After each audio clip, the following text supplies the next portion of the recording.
রমজান দেখতে দেখতে একদম নিকটে, শবে বরাত তো এসেই গিয়েছে।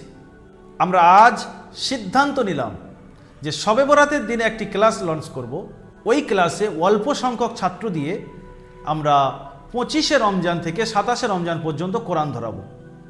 আপনি যদি এই রমজান মাসে কোরআন শিখতে চান তাহলে এই শবে বরাতের দিন যে ক্লাসটি লঞ্চ হবে মিস করবেন না। আলহামদুলিল্লাহ সুম্মা আলহামদুলিল্লাহ, 2025 সালে আমরা এই সমস্ত ওলামা সমাজ মিলে 15,000 স্টুডেন্টকে আমরা কোরআন শিখিয়েছি এবং আজ আমরা এরাদা করছি 2026 সালে 30,000 স্টুডেন্টকে দারুল আমাল একাডেমি থেকে কোরআন শেখাবো ইনশাআল্লাহ। দারুল আমাল একাডেমিতে এই ক্লাসের জন্য খরচ নিয়ে আপনাকে চিন্তা করতে হবে না। মাত্র 500 টাকা দিয়ে আপনি এখন অ্যাডমিশন কমপ্লিট করবেন, তারপরে 1 মাস শেখার পরে আপনি মাসিক হাদিয়া 600 টাকা দেবেন। এই ক্লাস সম্পর্কে বিস্তারিত জানতে এবং অ্যাডমিশন নিতে স্ক্রিনে দেওয়া নাম্বার 7679591110 এই নাম্বারে আপনি কল করুন বা নিচে হোয়াটসঅ্যাপ বা মেসেঞ্জার বাটনে ক্লিক করে আপনি মেসেজ করুন। ভালো থাকুন, সুস্থ থাকুন, দারুল আমাল একাডেমির সঙ্গে থাকুন। আসসালামু আলাইকুম ওয়া রাহমাতুল্লাহি ওয়া বারাকাতুহু।